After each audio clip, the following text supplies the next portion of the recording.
여러분 안녕하십니까, 이갑식 장로입니다. 자, 오늘 이 시간에는 특별한 시간으로 우리가 성경에서 또 신앙생활을 하면서 여러 가지 우리가 듣고 배운 여러 가지 성경 지식들이 많은데, 그 성경 지식들이 마치 그 퍼즐처럼 여기저기 산재해 있죠.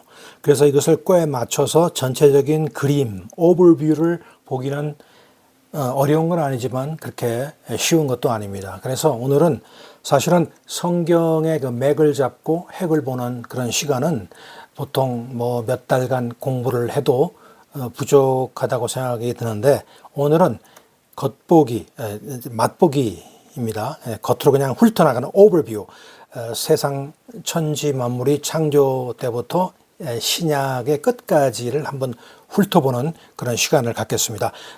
제가 지금 말씀드렸지만 이것은 깊게 무겁게 광범위하게 우리가 살펴보는 것이 아니라 그저 착착착 그냥 한 번씩 훑어보고서 이런 것이, 이런 사건이 있었구나 라는 것을 우리가 알아보기 위해서 하는 시간이니까 그렇게 이해를 해 주셨으면 감사하겠습니다. 자, 여러분, 여기 이제 도표, 제가 준비한 도표를 보면서 얘기를 나누겠는데, 여러 가지 순서들이 있습니다. 타임라인이 이렇게 있고요. 이제 프롤로그로 이제 서문이라고 그럴까? 시작하기 전에 이제 프롤로그를 잠깐 얘기해 보자면은, 이제 하나님이 보이고 우주가 보이고 천사, 그리고 인간, 그리고 인간의 타락, 그리고 노아 홍수, 그리고 바벨탑, 뭐 이런 것이 보입니다. 이제 간단하게 우리가 짚고 넘어가겠습니다. 자, 하나님에 대해서는 우리가 뭐 특별하게 따로 얘기할 필요가 없습니다. 여러분들 뭐 하나님에 대해서는 잘 아시니까요. 그런데 시편 90장 2절에 보면은 산이 생기기 전 땅과 세계도 주께서 조성하시기 전 곧 영원부터 영원까지 주는 하나님이시니라. 이 말은 곧 영원부터, 우리가 상상할 수 없는, 이해할 수 없는 영원 전서부터 또 영원 끝까지 존재하시는 분이 하나님이시라는 것을 다시 리마인드하는 그런 구절입니다. 여러분들, 여기서 제가 한 가지 말씀드리고 싶은 것은, 창세기 1장 1절에 보면은 태초에 하나님이 천지를 창조하시니라 라는 말이 나옵니다. 근데 요한복음 1장 1절에도 태초에 말씀이 계시니라 하고, 태초가 똑같이 한국말로서는 똑같이 번역이 되어 나오지만은 이때 우리가 쓰는 태초는 다른 그런 개념입니다.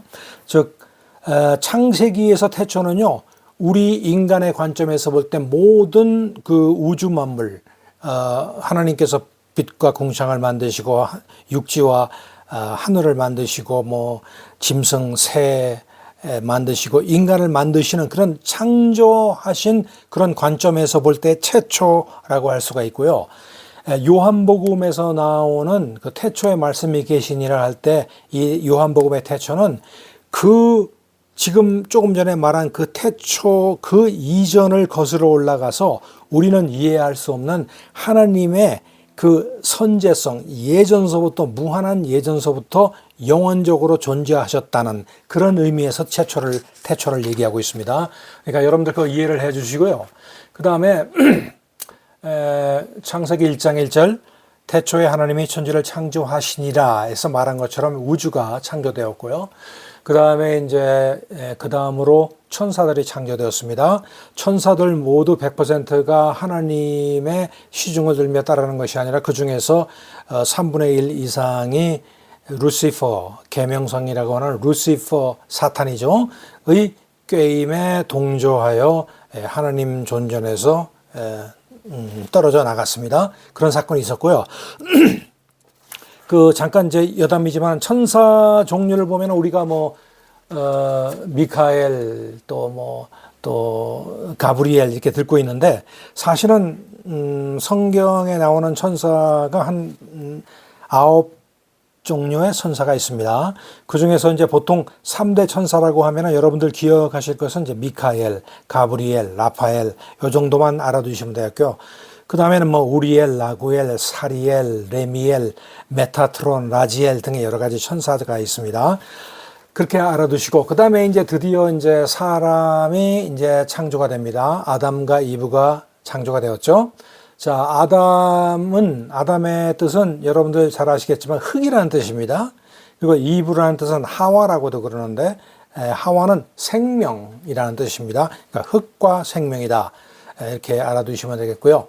더 깊게는 얘기 안 하겠습니다. 그 다음에 이제 인간이 이렇게 만들어 두었는데 하나님께서 에덴 동산의 그 위치를 많은 고고학자들이 지금 찾기 위해서 지금 고군분투하고 있는데 잘 됐습니다. 이 지점에서 우리 세계 지도를 잠깐 살펴보겠습니다. 자, 세계 지도를 보면은 이스라엘, 여기가 이제 이스라엘입니다. 지금 현재 보는 우리가 이스라엘이죠. 예루살렘이 있고요. 웨스트뱅크가 있고, 피에로가 여기에 같이 거주하고 있고요. 자, 그것을 조금 더 줌아웃 시켜보면 이스라엘의 바로 오른쪽에 요르단이 위치하고 있고요. 그 다음에 이제 시리아 쪽, 이제 레바논이 여기 있고요. 시리아 여기 있지 않습니까? 시리아와 요르단이 여기 있고요. 그 밑으로 내려오면은 사실 이제 오른쪽을 먼저 보겠습니다. 오른쪽에 보면은 여기 보면 사우디아라비아가 이렇게 크게 자리 잡고 있고 이라크가 있고요. 그 다음에 이란이 이렇게 자리 잡고 있습니다. 그리고 왼쪽으로는 여러분들 잘 알다시피 애굽이라고 하는 이집트가 자리 잡고 있고 여기가 이제 레드시, 여기가 이제 홍해입니다. 홍해를 건널 때는 이제 애굽 땅에서 나와서 이제 이쪽으로 건너가는, 여기 이제 이거를 이제 홍해라고 우리가 그러고 여기는 지중해입니다. 자, 그래서 이 정도 일단 나중에 지도가 필요할 때 다시 한번 말하겠지만은 이 정도 이제 지도를 보시고 여기가 이제 아프리카고요. 소위가 말하는 중동이라고 하면 이제 이 지역을 중동이라고 합니다. 예전에는요, 여기 이제 그리스가 여기 있지 않습니까? 그리스가 있는데 그리스를 중점으로 해서 오른쪽을 전부 다 아시아라고 이렇게 얘기를 했습니다. 그런데 따져보니까 아시아 이쪽에 보니까 정말 큰 아시아들이 여기 있거든요. 그래서 이 사람들이 여기를 아시아라고 부르지 않고 소아시아, 에이시아 마이너라고 불렀습니다. 그리고 또 한 가지는 이제 모든 것이 헬라를 중심으로 해서 이제 이름이 지어졌는데 여기 중동이잖아요. 중동을 Middle East라고 하는데 Middle East를 중동, 가운데 중자, 동이라고 그러는데 Middle East라고 그러죠. 그러면은 요 바로 옆에 거는 뭐냐? 가깝다고 그래서 근동이라고 그래요. 그래서 근동이라는 말을 여러분 들어보셨겠는데 근동이라고 하면은 바로 이 지역, 바로 헬라 문화가 있는 시작한 그리스의 바로 옆이 근동이다. 그리고 여기는 중앙이기 때문에 중동이다. 그러면은 여기서 많이 벗어나서 여기는 뭐라고 그러냐? 여러분 잘 아시겠죠? 극동이라고 합니다. 그래서 극동, 중동, 근동 이런 말이 생겼고 또 여기를 바탕으로 해서 전체를 아시아라고 그랬는데 나중에 알고 보니까 큰 아시아가 여기 있기 때문에 여기는 뭐라고 부르냐면 중동이다. 에이시아 마이너다. 소아시아다. 이렇게 부르고 있습니다. 자, 그 정도만 알아두시고요. 자, 그래서 이제 드디어 에덴 동산에서 에덴 동산 얘기다가 말하는데요. 조금 더 얘기할까요? 에덴 동산은 여러분들 지도를 한번 다시 보시기 바랍니다. 자, 지도를 보면요. 여기에 유프라테스 강이 흐르고 있고요. 티그리스 강이 이렇게 흐르고 있어요. 그리고 요 밑에 요 지방이 이제 우르 지방이에요. 옛날에 아브라함이 부름을 받아서 하란으로 올라갈 때에 살던 이 지방이 우르 지방입니다. 그런데 성경학자들이 에덴 동산이 어디 있는가를 지금 연구를 많이 하고 있는데 어떤 분은 이 근처라고 하는 분도 있고 어떤 분은 약간 저쪽에 올라가서 이 근처라는 분이 있습니다. 또 참고 삼아서 티그리스 강 이쪽에 있는 건 여기에 이제 우리 옛날에 예전에 유프라테스 강, 티그리스 강 있는 이 지역 여기서 올라가는 이렇게 초생달처럼 이렇게 만들어진 것이 있죠. 그것을 이제 비옥한 초생달, the fertile crescent라고 그러는데 그렇게 이제 일단 그 정도만 알아두시면 되겠습니다. 자, 그래 다시 돌아와서 자, 그 에덴 동산에서 이제 뱀으로 화신을 한 사탄의 게임에 드디어 템테이션에 넘어가서 인류의 이제 원죄가 들어오기 시작합니다. 그 다음에 노아 시대로 이제 옮겨갑니다. 노아 시대로 옮겨갔는데 노아 때에 세상이 극히 악했습니다. 그래서 하나님께서 이 민족들을 다 없애시려고 하다가 노아의 의인이라고 하는 노아의 가족들만 남기고서 다 없앴죠. 홍수. 자, 그 결과로 노아의 아들이 이제 여러분들 잘 아시는 셈, 야벳, 함 이렇게 세 민족이 나옵니다. 그런데 이 순서에 대해 가지고 약간 혼동이 있습니다. 여러분들 우리가 볼 때는 그냥 셈이 먼저 나오니까 셈이 장자고 그 다음에 에벳, 그 다음에 함 이런 순서대로 자녀의 서율이 된다고 생각하는데 사실은 이 에벳이 장자예요. 에벳이 장자고 그 다음에 셈, 함, 셈함의 서열에 관해서도 여러 가지 또 이론이 있죠. 어쨌든 간에 에벳이 장자다라는 것을 알아두시고요. 참고 삼아서 함의 민족은 이제 남쪽으로 내려가서 이집트 땅, 애굽 땅, 그리고 에티오피아 땅 쪽으로 이제 번창이 되었고, 야벳은 이제 그 바이킹족 저쪽으로 위쪽으로 그러니까 서쪽으로 이제 번창을 했습니다. 유럽인들의 이제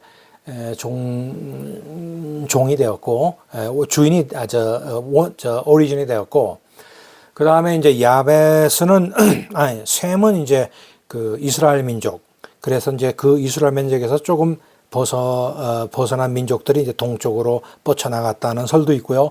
또 우리나라의 기원에 대해서 셈이 우리나라의 조상이다라는 사람도 있고 야벳 중에 마곡이라고 하는 그 부족인데 그 부족이 이제 동쪽으로 가서 흉노족이 됐고 우리나라의 원조가 됐다 이렇게 말하는 게 있습니다. 지금 현재에서는 별로 중요한 게 아니니까 넘어가겠습니다. 자, 그다음에 족장 시대가 나옵니다. 이런 과정을 거쳐서 족장 시대 때의 원조는 여러분 잘 아시는 아브라함입니다. 열국의 아버지라는 뜻이죠. 자, 아브라함 하면은 믿음의 원조입니다. 자, 아브라함이 이삭을 낳았어요. 자, 이삭 때는 별로 큰 사건이 없었습니다. 그래서 굉장히 화평한 그런 사건들도 별로 없는 화평한 그런 시대가 지나갔고요. 그 다음에 이삭이 야곱과 에서를 낳았는데 장자권을 이 야곱이라는 사람이 여기 커닝이라고 써 있지만 굉장히 교활하다고 그럴까요? 이기적입니다.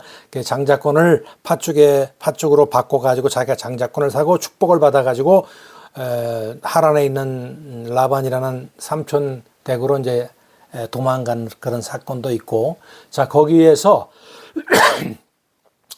야곱이 이제 서원 맹세하고 야곱이 드디어 회심해서 이스라엘이라는 새로운 명칭으로 하나님께서 지어주셨고 그 이스라엘을 기점으로 해서 12지파가 생기면서 이제 이스라엘의 12지파가 이제 생기게 되는 것입니다. 자, 그래서 이제 이스라엘의 그 아들 중에 요셉이라는 아들이 있었는데 그 요셉 막내, 그 당시는 막내였죠. 이제 베냐민도 있지만은 나중에 요셉이 이제 팔리게 되는 거죠. 그 형들의 질투를 받아서. 자, 그래서 요셉이 이제 어디로 팔려갔냐면 애굽 땅으로 팔려 들어갔습니다. 자, 애굽 땅에서 이제 그 소위 말하는 그 종살이를 430년 하게 됩니다. 자, 430년 할 때에 이때 이제 무슨 일이 있었는가 하니 여러분 잘 아시겠지만 요셉이 이 애굽 땅의 총리가 되었어요.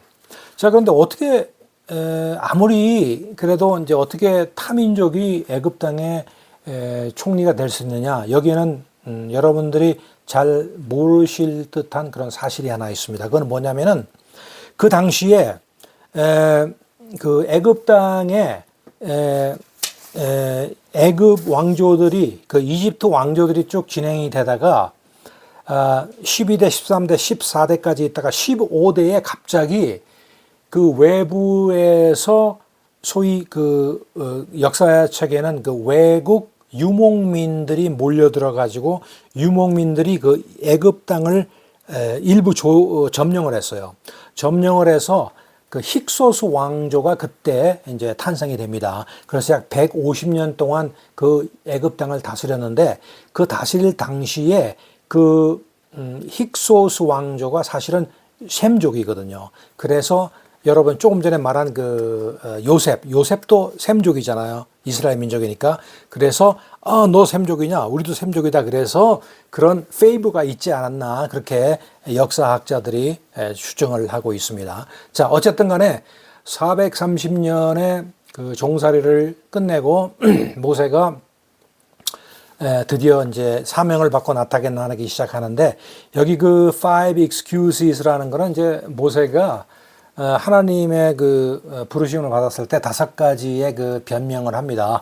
I'm not adequate for the task. 나는 이 일에 적합하지 못한 사람입니다. 그 다음에 두 번째로 I don't know enough. 나는 별로 아는 것이 없습니다. People won't take me seriously. 사람들이 나를 그렇게 무섭게 위험이 있게 이렇게 받아들이지 않을 겁니다. 또는 I'm no good with words. 난 말하는 언변이 없다. I'm not willing. 하고 싶지 않다. 이렇게 5가지의 그 excuse를 대지만 결국 아론 그 형을 대변자로 해가지고 이제 모세가 이제 사명을 받고 드디어 바로로부터 이제 이스라엘 민족을 탈출을 엑소더스, 그러니까 출애굽을 시킵니다. 자, 그런데 이제 출애굽 시킬 때 10가지 재앙이 있었죠. 바로가 순순히 보내주지 않았습니다. 그래서 10가지 그 질병을 통해서 마지막에 질병이 이제 장자들, 그 양의 피를 바르지 않는 그 문지방에 바르지 않는 그 집은 장자들이 다 죽었어요. 그러나 이스라엘 민족은 미리 인스트럭션을 받아서 양을 잡아서 그 피로 문설주를 발랐기 때문에 그 죽음이 pass over 했다. 그래서 pass over 6월절로 지키고 있고요. 자, 그것이 끝난 다음에 드디어 이제 엑소더스 출애굽이 이제 시작이 되었습니다. 이것은 이제 이스라엘 민족의 구원인데, 역시 우리가 이제 상징적으로 우리 믿는 사람들의 구원의 상징으로도 볼 수가 있겠습니다. 그 다음에 시나이의 사건이 있었어요. 시나이 사건은 뭐냐면 여러분 잘 알겠지만 마운트 사이나이에서 모세가 이제 십계명을 이제 받게 되는 그런 사건이 있었습니다.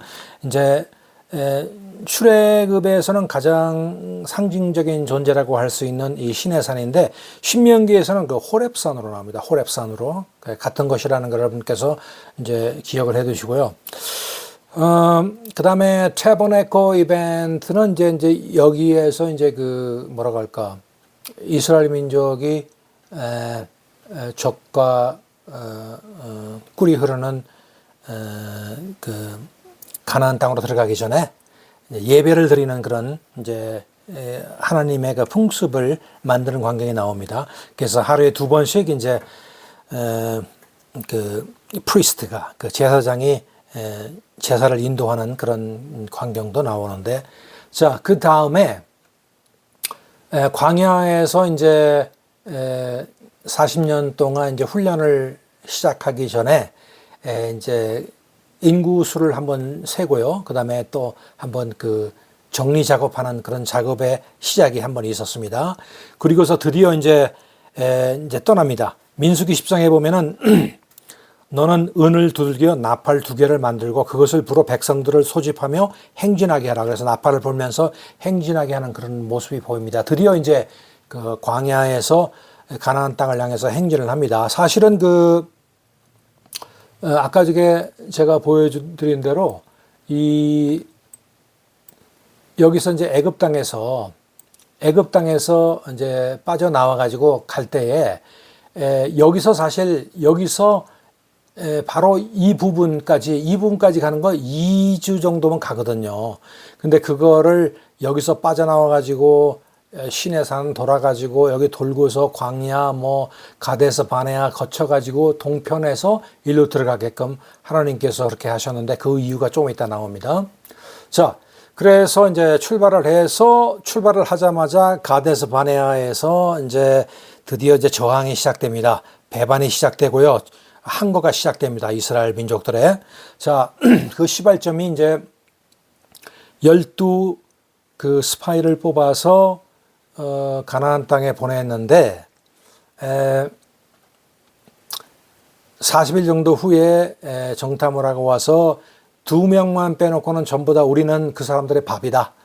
그 사람들은 기골이 장대하고 무기도 아주 최신 무기 가지고 있고 그래서 우리는 절대로 이길 수 없다. 그래서 굉장히 부정적인 얘기를 했는데 여호수아와 갈렙만 그들은 우리가 반대로 그들이 우리의 밥이다. 뭐 이렇게 얘기해가지고 했지만은 하나님께서는 굉장히 이 광경을 좋게 보지 않으셨어요. 그래서 40년 하루를 1년 쳐서 40일이니까 40년을 쳐서 40년 동안 광야를 헤매게 그때 작전 그 명령을 그 계획을 바꾸시게 됩니다.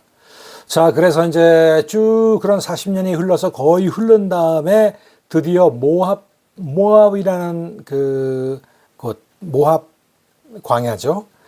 거기에서 모세가 이제 거기서 이제 죽는데 거기에 이제 느보산이라고 나옵니다. 느보산에서 모세가 죽고 모세의 후계자가 누가 되었죠? 여호수아가 되었죠.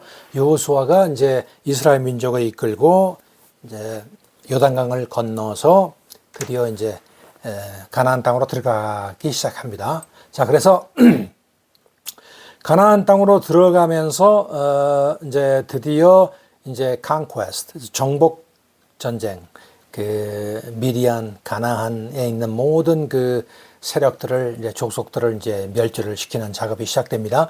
여호수아가 선봉장이 되어서 여호수아는 굉장히 강하고 용기가 있는 자라고 알려졌죠.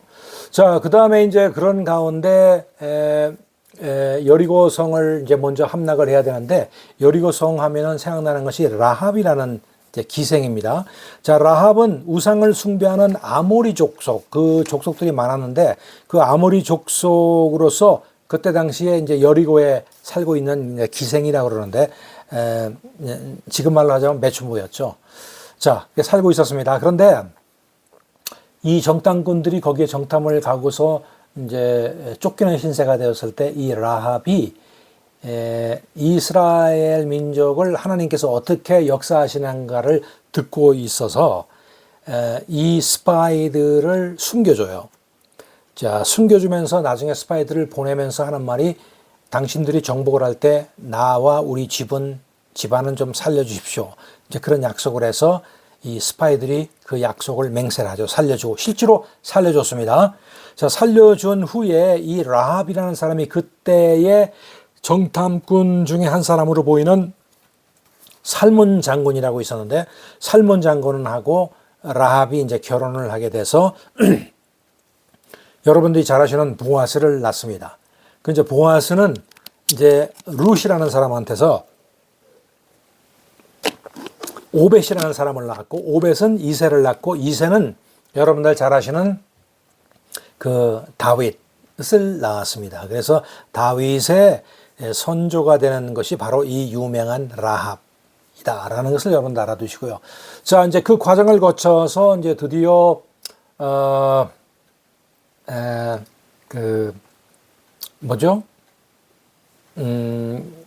이제 정복이 이제 이루어진 다음에 여리고의 정복이 이루어진 다음에 이제 아이라는 곳에서 한번 패배를 맛봤죠. 자세한 얘기는 하지 않겠습니다. 그 다음에 그 사건이 있은 다음에 이제 길갈 쪽으로 그 즈음에 이제 길갈 쪽으로 들어갔는데 이 길갈이라는 거는 말뜻은 뭐냐면 애굽의 수치가 굴러갔다.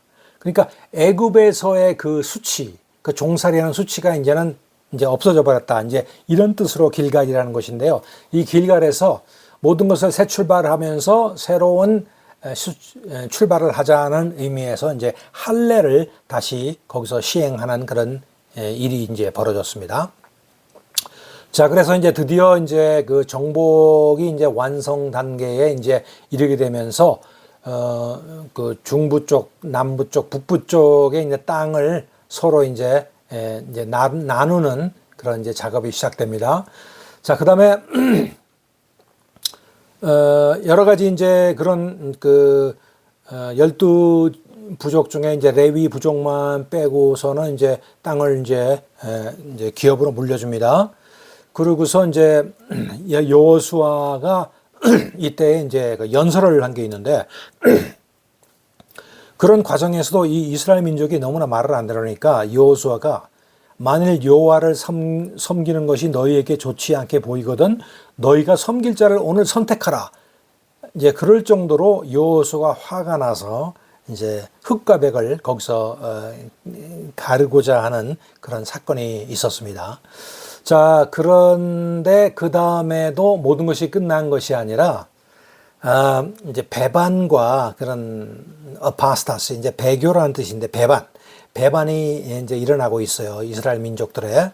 그래서 그런 것과 맞물려서 이 정복도 하느님이 원하시는 100% 완전한 정복이 있은 게 아니라 incomplete, 불충분한 그런 정복 상태가 되었습니다.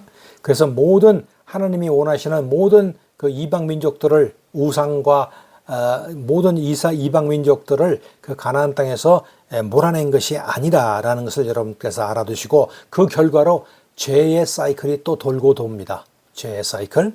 자, 그리고 이제 여기 보면은 어떤 사이클이 계속 도는데 그 사이클은 뭐냐면 rest, rebellion, retribution, repentance, restoration, rest 이런 과정이 이제 돌아갑니다. 이제 화평한 상태에 있다가 또 반항을 하기 시작하고 거기에 따라서 복수를 받고 또 이제 벌을 받고 그 다음에 또 repentance, 회개를 하고 다시 또 관계가 회복되고 또 쉬다가 또 일으키고 하는 이런 과정이 계속 일어나고 있습니다. 자, 그러면 이거는 뭐 건너뛰겠습니다. 그 다음에 이제 그 당시에 이제 그 사사기 시대가 있었죠. 이제 창출 레민신 다음에 여러분 잘 아시는 여호수아, 그러니까 여호수 다음에 사사기라는 사사기 시대가 있었는데요. 사사기 시대 때에 그 유명한 그 루세 얘기가 이때 나옵니다. 그 루시라는 사람은 그 이방 여인 루세 신앙과 루세 그 복받음에 대해 가지고 이제 나오게 됩니다. 그래서 이제 그 여찌어찌해서 그 시어머니 나오미를 따라서 다시 이스라엘 땅으로 돌아온 룻이 를 보고 하나님께서는 지혜롭고 착한 룻에게 복을 주셔서 보아스라고 하는 사람의 아내가 되게 하셨고 다윗의 할아버지인 오벳을 낳게 하셨습니다. 자, 이제 그런 사건들이 쭉 이제 진행이 되고요. 그 다음에 다음 장으로 넘어가겠습니다. 자, 조금 빨리 진행을 하겠습니다. 그 다음에 엘리라는 사람이 있었어요. 제사장인데 이 엘리 제사장의 아들 흠니와 비느하스라는 사람 여러분들 기억해 두세요. 불량자였었어요. 그 아버지가 엘리가 나이가 많아서 제사장을 직무를 제대로 감당이 어려워가지고 두 아들한테 맡겼는데 두 아들이 엉망으로 맡겨놔 버렸어요. 매춘도 하고 아주 엉망이 되어버렸습니다. 그래서 이 방임한 죄를 하나님께서 이제 물으셨고요. 이제 그 사건이 있은 다음에 나타나는 사람이 이제 사무엘. 여러분 잘 아시죠? 사무엘은 선지자이기도 하고 제사장이기도 하고 사사이기도 했습니다. 자, 이 선지자를 통해서 사울이 기름을 부었습니다. 여기 써 있지만 킹십, 이스라엘 민족의 통합 왕조의 첫째 왕이 이제 사울입니다. 사울하면은 조나탄을 기억해야 됩니다. 왜냐하면 사울이 다윗을 죽이려고 했지만 이 요나탄과 다윗과의 그 우정은 역사에 남을 정도로 이제 성경에 기록하고 있습니다. 자, 그 다음에 다윗으로 넘어갑니다. 다윗이 이제 두 번째 왕인데, 이 다윗이 이제, 여러분 잘 아시는, 골리앗을 이제 이겼죠. 양치기 소년이 그 물맷돌 가지고, 골리앗을 이겼습니다. 그래서, 승리를 하고 들어오니까 사람들이 사울은 천천히요 다윗은 만만이라 해서 다윗을 칭찬하는 것을 사울이 견디지 못해서 그때부터 이제 이 사울이 다윗을 죽이려고 하는데 13년 동안 다윗이 피해 다녔고 뭐 다른 블레셋 나라로 망명하기도 하고 그런 과정을 거쳐서 드디어 이제 다윗이 이제 왕이 되었습니다. 그래서 이제 잘 통치를 하다가요. 사람이 이제 초심을 잃기 시작하죠. 그래서 나중에는 다윗이 이제 태평성 되니까 배가 부르고 그러니까 어느 날 저녁 때 옥상에 올라가서 거닐다가 목욕을 하고 있는 베시다를 이제 보고서 거기서 간음을 하게 되고 또 그 여자의 남편인 우리야 왕을 불러가지고 여러 가지 작전을 짜보다가 안 되니까 전선에 보내서 죽이게끔 합니다. 그래서 그런 죄를 범했어요. 간음의 죄를 범한 사람이 그렇게 하나님의 말씀에 마음에 든다고 하는 다윗도 이렇게 잠시 동안 소홀한 틈을 타서 사탄이 들어와서 이렇게 유혹을 받는다라는 것을 여러분들 기억하시고, 그의 아들 솔로몬이 드디어 이제 왕위가 되고, 솔로몬이 지혜를 구했습니다. 그래서 지혜 구하는 것을 기특하게 여긴 우리 하나님께서 부와 권력까지 두셨죠. 그러나 솔로몬 역시 끝에 가서는 초심을 잃고 여러 가지 몇천 명이나 되는 그 후궁들을 들였는데, 그 후궁들이 여러 나라에서 많이 오니까 자기 나라에서 쓰던 그 우상과 그런 것들을 많이 가져와 가지고 결국은 이 영적으로 굉장히 타락한 말년을 보냈습니다. 그래서 우상 숭배를 하는 것을 이제 하나님께서 굉장히 좋지 않게 여기셨죠. 그래서 그 결과적으로 930년이라고 하는 사람도 있는데 931년에 드디어 이 통합 왕국이 멸망을 하게 됩니다. 솔로몬의 죽음으로 인해서 멸망을 하게 되면서 그때에 솔로몬을 그래도 따르겠다고 하는 솔로몬의 아들인 르호보암을 따르겠다고 하는 르호보암, 남쪽의 그 유다 왕국과 또 북쪽 르호보암, 그러니까 솔로몬의 일개 관원이었는데 이 사람이 재주를 부려가지고 사람들을 선동해가지고 우리는 너희들하고는 새로 그 르호보암 밑에서는 못 있겠다.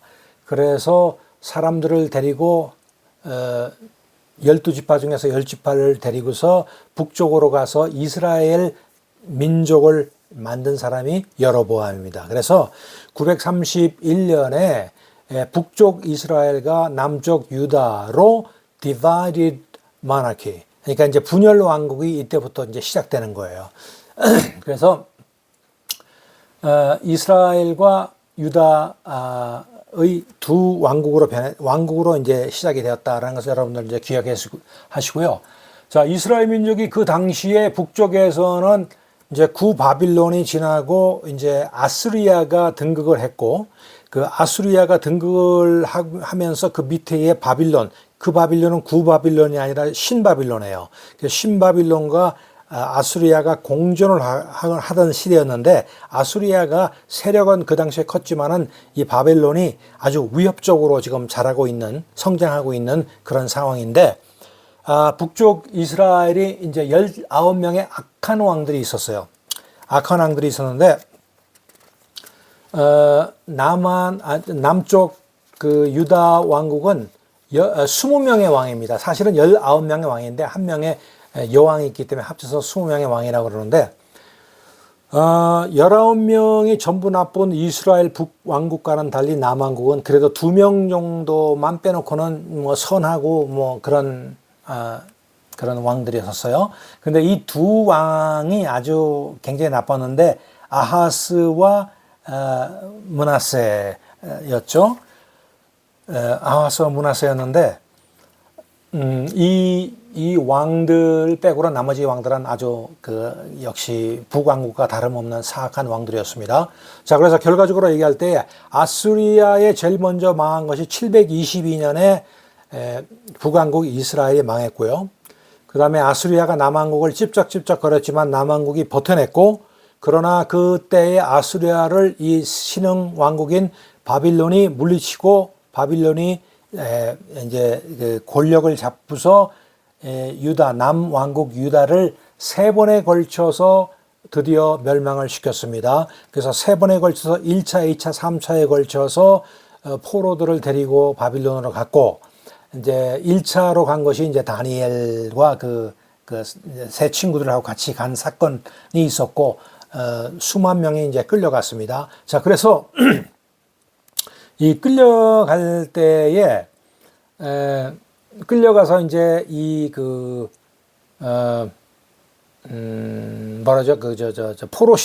포로 시대가 이제 시작이 되었습니다. 엑사일 포로 시대가 시작이 되었는데 70년 동안 포로 시대가 시작이 되었습니다. 자, 그런데 어느 날 갑자기 포로 생활을 하는데 그 당시에 제가 말씀드렸지만은 아수리아가 있었는데 아수리아를 바빌론이 먹었는데 바빌론도 이제 문제가 있었기 때문에 그때 당시에 메대와 파사가 있었는데 이 페르시아가 굉장히 그 성장을 하고 권력이 이제 크기 시작했어요. 그래서 그 당시에 드디어 이제 페르시아가 이 바빌론을 멸망시키고 그때 대왕이 누구냐면 고레스 대왕이라고 들어보셨죠? 사이프러스 고레스 대왕이 있는데 그 고레스 대왕이 칙령을 내려서 70년의 말경에 고레스 대왕이 칙령을 내려서 이스라엘 민족을 너희 땅으로 돌아가라 라는 칙령을 내리는 사건이 벌어지기 시작합니다. 자, 그래서 그때부터 이제 1차, 2차, 3차 귀환을 통해서 이제 이스라엘의 그 민족과 성전과 성벽과 율법이 이제 restoration, 회복되기 시작하는 이제 장면이 나오는데요. 자, 그거를 보겠습니다. 자, 그래서 거의 1차, 2차, 3차가 여기 나오는데 1차에는 수룹바벨이라는 그 제사장이죠. 수룹바벨이라는 제사장을 중심으로 해가지고 1차로 귀환을 해서 이제 템플, 그 성전을 이제 재건하기 시작합니다. 자, 그런데 문제가 생겼어요. 성전을 재건하라고 왕의 명령까지 받아서 이제 성전을 재건하려고 그러는데 그 당시에 그 이스라엘 쪽에 이제 다 1차, 2차, 3차 포로로 잡혀갔기 때문에 거기 텅 빈 곳에 그 북이스라엘 왕국에서 아수리아로 잡혀갔다가 아수리아가 망하니까 그 사람들이 다시 내려와서 북왕국과 그때 비어있는 남왕국 유다 땅에 거주하면서 살게 되었는데 다시 포로로 잡혀갔던 남유다의 그 포로로 잡혀갔던 자들이 돌아오니까 이제 갈등이 생기기 시작한 거예요. 그것도 좋은데 돌아오면서 성전을 짓겠다고 그랬더니 우리도 같이 성전을 짓게 해둘라. 그러니까 이 남유다 사람들이 안 된다. 너희들은 진정한 의미에서 유다 민족이 아니다. 왜냐하면 그때 사마리아인들이라는 것은 혼합 민족이거든요. 아수리아가 북이스라엘을 끌고 갔을 때 혼합 민족 정책을 써가지고 막 혼합 인종끼리 결혼도 시키고 그래가지고 진정한 의미에서 이스라엘 민족이 아니었거든요. 자, 그렇게 해서 이제 방해를 했더니 그 북이스라엘에서 이제 방해를 시작하는 겁니다. 북이스라엘에서 이제 그때 고레스 왕이 있는 페르시아의 이제 대표를 보내가지고 뭐라고 그랬는 거 아니? 지금 이스라엘 민족 너희들이 이스라엘 쪽으로 보내준 그 포로들이 이스라엘에 지금 와가지고 성벽을 지는데 그 이유가 뭔지 아느냐? 성벽을 지어가지고 너희들한테 대항하고 다시 독립을 하려고 그런다. 그렇게 이제 이간질을 한 거죠. 그러니까 다시 페르시아에서 그러면은 너희 성벽 짓는 걸 잠시 중단해라. 그래서 성벽 짓는 것이 거의 10년 넘게 14년, 16년 동안 성벽이 중단이 됐어요. 자, 그러는 사이에 여러 가지 원성이 커지고 살기도 힘들고 그러는 가운데 2차로 에즈라가 이제 드디어 이제 2차로 귀환을 합니다. 그래서 이분은 사람들을 리빌드 하기 시작해요. 율법을 가리키면서. 자, 그래서 점점 이제 그 신앙에 관한 그런 그 하느님에 관한 그 이스라엘 민족에 관한 그것이 이제 회복될 즈음에 3차 귀환으로 느헤미야가 이제 3차로 이제 귀환을 하는데 이 느헤미야라는 사람은요 와서 이제 성벽을 이제 건축을 시작했는데 이건 상징적인 거고 이 사람은 사실은 올 때 그냥 평민으로 온 것이 아니라 이 사람이 누구였냐면 그때 당시에 그 페르시아에 아닥사스라고 하는 왕이 있었어요. 그 아닥사스 왕의 술 따르는 관원이었어요. 술 관원이었었어요. 컵베어라고 그러는데, 근데 우리가 술 따르는 관원이라 그러면 아주 뭐 하찮게 보는데, 여러분 생각해 보세요. 옛날에 우리나라 왕들도 귀미상궁이라고 있었죠. 독이 들었나 안 들었나 볼 때 귀미상궁이 먼저 맛을 보고 하듯이. 그래서 이 술 따르는 사람은 왕 옆에서 술을 따를 수 있을 정도라면 왕이 세상에 있는 모든 사람보다도 자기 부인보다도 더 신임할 수 있는 사람입니다. 그래서 이 느헤미야가 술 관원으로 있다가 이런 성전 건축이 더디되고 방해가 있다는 걸 알고 이 아닥사스 왕한테 이모저모를 얘기하고 고레스 왕이 칙령 내린 걸 얘기하고 하니까 이 아닥사스 왕이 자기 할아버지 뻘 되는 증조 뻘 되는 그 고레스 왕의 그 라이브러리를 뒤져보니까 실제로 그 칙령이 나와 있고 여러 가지 사건이 이제 드러나는 거예요. 그래서 그때에 느헤미야를 시켜서 좋다. 그러면 느헤미야 네가 이스라엘 땅에 가기를 원하니까 이스라엘 땅에 가서 성전 건축을 완성하고 와라 해가지고 유대의 임시 총독으로 임명을 해서 이제 보내준 겁니다. 그래서 느헤미야가 옴으로 인해서 같이 이제 학계, 사가리야, 그다음에 말라기가 따라와서 모든 사람이 힘을 합쳐서 드디어 이제 성전이 거의 20년 만에 이제 완공이 되는 겁니다. 자, 그다음에 그런 사건 후에 여러분들 말씀드렸지만 바빌론을 메데 파사가 점령하라고 메데가 없어지고 파사가 페르시아입니다. 페르시아가 등극을 하게 되고 그다음에 이제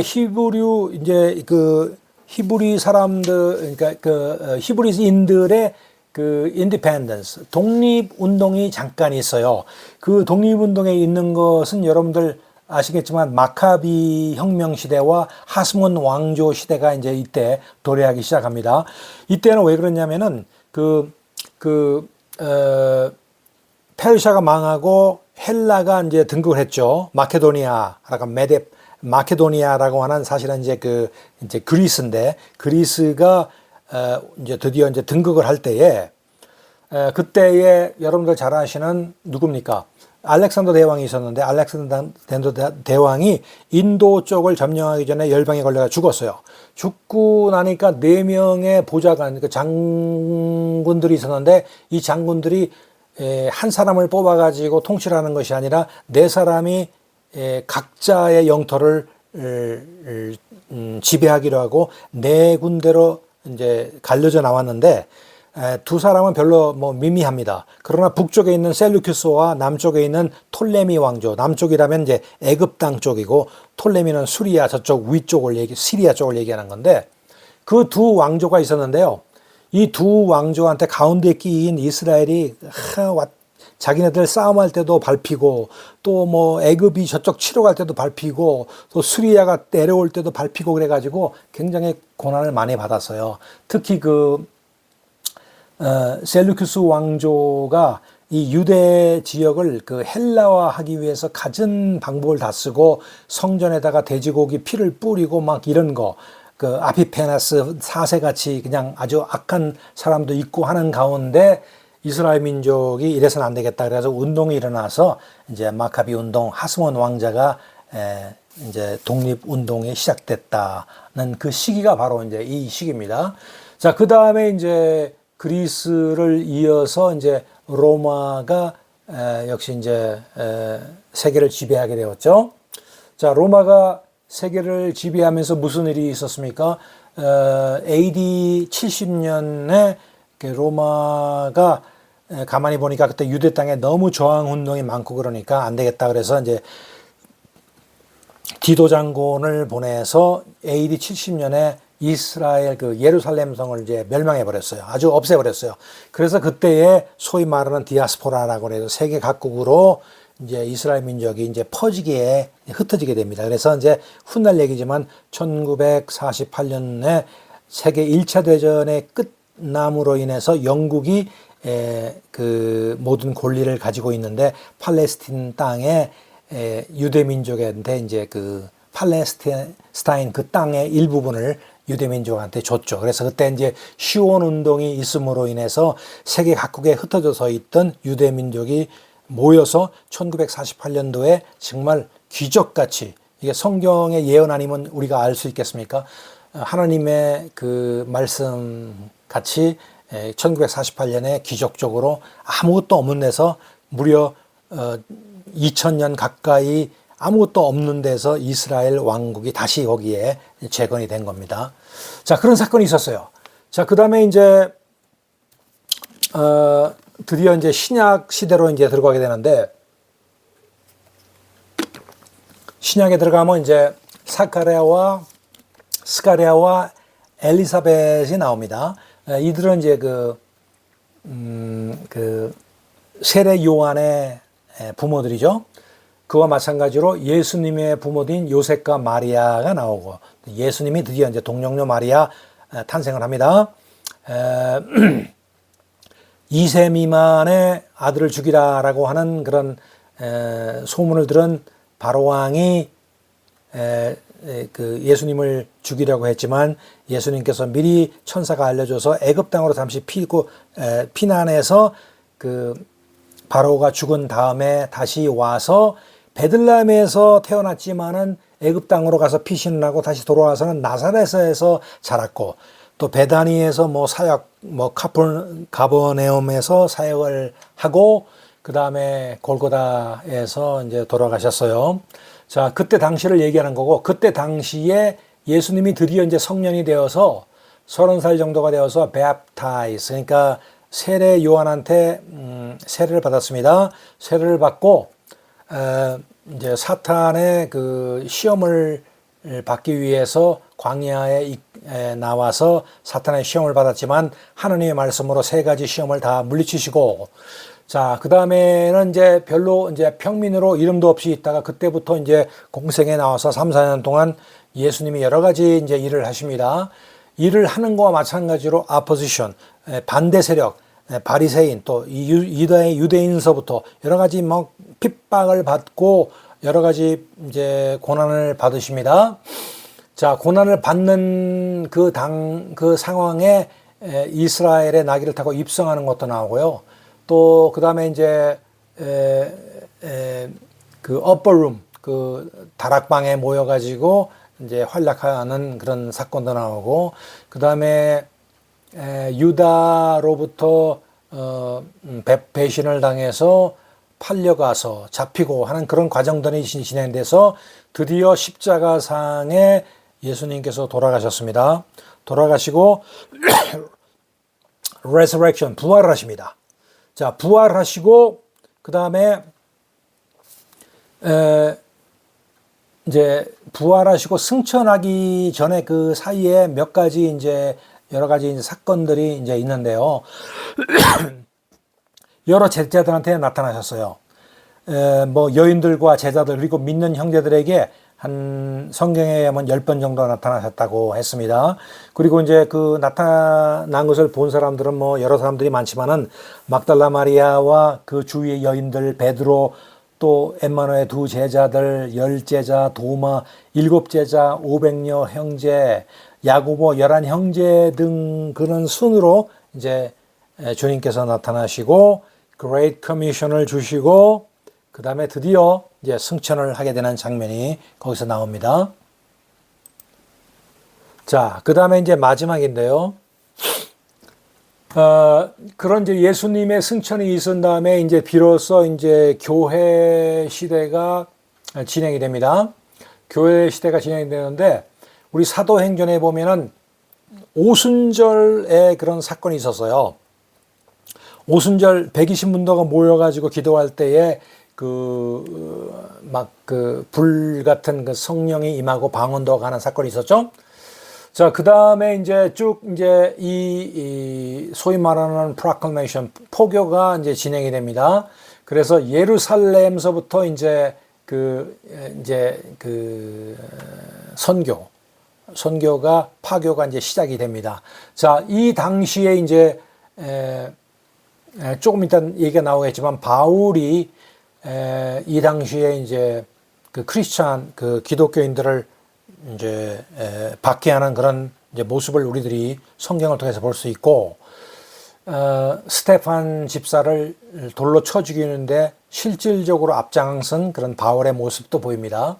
그리고 예루살렘을 거쳐서 그 다음에 유다와 사마리아 땅끝까지 전파하라는 그 말씀대로 이제 그때 이제 하나님 말씀의 복음 전파하는 사건들이 여기서 이제 일어나기 시작합니다.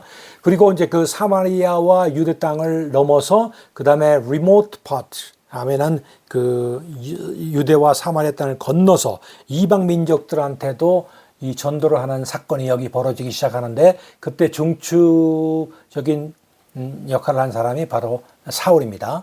사울이 이제 다메섹 도상에서 그 빛으로 나타나신 그리스도의 회심을 받아서 바울로 회심을 하고 변해서 바울이 이제 맹활약을 하기 시작하는 것이 이제 사도행전에 이제 나타나 있습니다. 그래서 이 바울이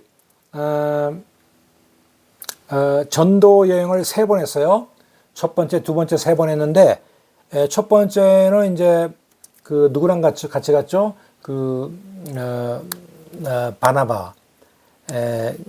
바나바와 바울이 같이 이제 전도 여행을 떠날 때에 바나바의 조카인 마가랑 같이 떠났습니다. 마가의 다락방 할 때 마가. 그래서 마가랑 떠났는데 그 구브로 섬에 들어갈 때까지는 좋았는데, 다시 이제 그 갈라디아 쪽으로 갈 때에 그때 마가가 너무 힘들다고 해서 이제 그 이탈을 도망갔어요.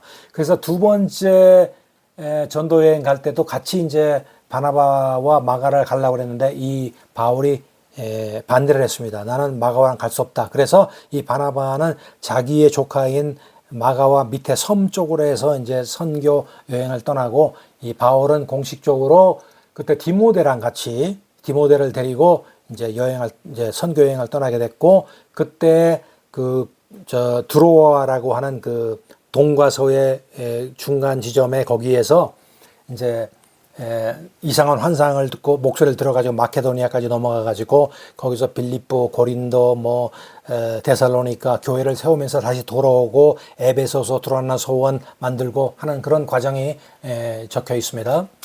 자, 그 다음에 이제 3번째는 이제 돌아오자마자 이제 그 바울에 대해 가지고 소송이 계속 걸리기 때문에 이제 바울이 드디어 이제 예루살렘에 본부가 있으니까 베드로도 있고 거기에 야곱도 있고 있었죠. 거기에 가서 잡히게 됩니다. 잡혀서 한 2년 동안 구금을 당하는데, 바울이 이래서는 안 되겠다. 그래서 자기가 로마의 시민권을 가져 있기 때문에 나 로마 황제한테 나의 잘잘못을 가리고 싶다. 그래서 시민권 특권을 이용해서 드디어 이제 호송이 되어서 3차 전도 후에 드디어 배를 타고서 이제 로마로 갑니다. 가는 도중에 이제 풍랑을 만나고 하는 사건들도 있었죠.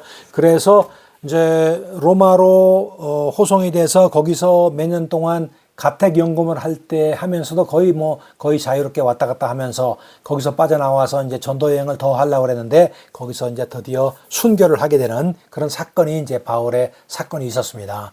자, 그래서 이제 마지막 단계로서 그런 사건이 있은 다음에 이제 이스라엘 민족의 그 구약의 중심이 된 이스라엘 민족에서 신약의 중심이 이제 교회로 옮겨옵니다. 교회 시대, 성령 시대가 이제 도래하기 시작합니다. 그래서 그렇게 핍박을 받던 기독교, 그 당시에는 그 예수교라고 그랬죠. 그 예수교가 313년에 드디어 로마 제국의 공인을 받습니다. 그래서 로마 제국에 공인된 그런 종교로서 이제 시작을 해서 이제 그때부터 이제 카톨릭이 이제 발전하기 시작하다가 그때의 큰 4대 교구로 나눠집니다. 그 중에 하나가 대로마 교구인데, 대로마 교구의 힘이 세지고 파워가 세지니까 우리가 다른 교구들 할 필요 없이 우리끼리만도 될 수 있다. 그래가지고 거기서 이제 갈려져서 이제 그 로마 교구가 이제 그 서교구가 돼서 중심으로 해서 서방 캐톨릭이 되고, 그 다음에 나머지 세 개 교구가 합쳐져서 동방교회. 그래서 이제 그 이스턴 오르토닥스로 하는 거 여러분들 들어보셨죠? 그것이 바로 이제 서방하고 동방이 갈려져서 나온 사건이 발생하게 됩니다. 이제 그러다가 16세기에 여러분들 잘 아시는 마틴 루터가 이제 종교 개혁을 하고 쯔빙글리가 나오고, 그 다음에 칼빈이 정립을 하고 말이죠. 그 다음에 존 낙스라는 사람도 나오고, 그래서 그분들이 중심으로 해가지고 이제 소위 말하는 개신교의 이제 모체가 정립이 되는 것이 바로 이제 그런 사건들을 통해서 이제 일어난 것입니다. 그래서 쭉 진행되다가 지금 우리가 살고 있는 지금 현대까지 와 있어요. 자, 그런데 이제 마지막으로 얘기할 것은 이제 우리가 살면은 끝까지 사는 것은 아니지 않습니까? 그죠? 언젠가는 그 성경에서 말씀하신 세상의 종말이 올 텐데 여러 가지 견해가 많아요. 전천년설, 무천년설, 후천년설 뭐 이런 여러 가지 설이 많은데, 그 설은 이렇게 이단적인 설이 아니라 우리 크리스찬, 오르토닥스 크리스찬, 정통 크리스찬 안에서 하나의 디베이트예요. 그러니까 전천년설 믿으면은 뭐 이단이고, 후천년설 믿으면 이단이고, 무천년설 믿으면 이단, 이게 아니라 크리스천 서클 안에서 온전하게 서로 디베이트 할 수 있는 그런 견해다라는 것을 여러분 알아두시고요. 일단 여기 도표에 나온 것은 그 시대주의적 그 전천년설에 통해서 이제 그 시간 도표를 이제 만들어진 것이니까 한번 살펴보겠습니다. 그 조금 다른 게 있어요. 뭐 재림을 2번 하시느냐, 1번 하느냐, 공중재림 뭐 이런 것 때문에 달라지는데, 어쨌든 기본 그 타임라인은 비슷합니다. 자, 우리가 살다가 어느 날 갑자기 이제 랩처라면 휴거라고 그러죠. 휴거가 있다는 겁니다. 휴거가 있는데 그날과 그 시는 어떤 방법으로 오는지는 우리는 알지 못해요. 그래서 랩처가 오면은 믿는 사람들은 눈 깜빡할 사이에 우리가 공중으로 들어올림을 받고, 나머지 사람들은 이것이 무슨 일이냐 해가지고 세상에 큰 혼란이 옵니다. 자, 혼란이 오면서부터 그때 이제 7년의 환란이 있는데 3년 반과 3년 반인데, 3년 반은 전 3년 반은 이제 굉장히 우호적인 세계 열국들이 이제 모여서 이제 협조도 하면서 그런 상황이 벌어지다가 드디어 그 엔타이 크라이스트, 그러니까 적그리스도가 나타남으로 인해서 그 세계의 그 힘이 한 사람한테 이제 모아지는, 그게 이제 사탄이죠. 모아지는 사건이 있고요. 그 다음에 그 트리뷸레이션이 끝난 다음에, 여기 이제 지금 말씀드렸지만 프리트리뷸레이션이냐 프리밀레니엄 이제 그 관점이냐에 따라 가지고 이게 다릅니다.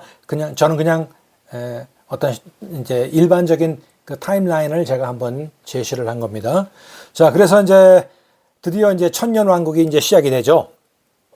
천년 왕국이 시작돼서 천년 왕국이 끝날 즈음에 이제 Great White Throne Judgment이라고 해가지고 백보자 심판이 있습니다. 이것은 인류가 처음으로 시작되면서부터 죽은 사람들이 다 하나님의 백보자 앞에 하나 섭니다. 서서 이제 죄를 지은 사람들은 주마등 같이 자기의 모든 지나간 죄가 다 드러나고, 이제 드디어 그 죄로 인해 가지고 이제 지옥으로 떨어지는 사건이 바로 여기서 벌어지고, 그 다음에 믿는 사람들은 예수 그리스도를 믿어서 내가 구원을 얻으면서부터 내가 죽을 때까지 쌓아놓은 선행이 있잖아요. 선행. 그 선행의 업적에 따라 가지고 내가 어워드를 받습니다. 면류관도 받고, 또 그 하늘나라 천국에 가서 그 소위 우리는 자세히는 모르지만 그 보상을 받게 되는 그런 사건들이 여기서 이제 벌어지게 됩니다. 자, 그 다음에 그런 사건이 있은 다음에 드디어 우리가 천년 만년 살 그 New Heaven and Earth라 신천신지가 우리 지구가 없어짐으로 이 신천신지가 생기고 우리들은 하나님과 예수님과 성령님과 그리고 그 지금 역사 인류 역사에서 예수 그리스도를 믿고 천국에 온 모든 사람들과 함께 천년 만년 영원 세세토록 산다라는 것이 이제 우리 인류의 끝이라고 이렇게 말씀드릴 수가 있겠습니다. 자, 그래서 오늘은 두서없이 그냥 굵직굵직한 것을 이제 훑었는데요. 여러분들 이제 이것을 머릿속에 기억해 두시고 제가 말씀드린 이런 사건 하나를 자세하게 이제 연구해서 이제 살을 붙여서 이제 성경의 맥을 우리가 훑었으니까 맥에다가 살을 입혀서 성경 전체를 내 것으로 만들고 나의 관점으로 만드는 그런 훈련을 여러분께서 하시면 좋겠습니다. 자, 그래서 여러분들 매일매일 성경 읽으시고요. 지금부터는 성경 지식을 축적하시고 이 오버뷰 여러분들이 가지신 오버뷰를 더욱 넓히시는 그런 작업을 하시기를 바라겠습니다. 감사합니다.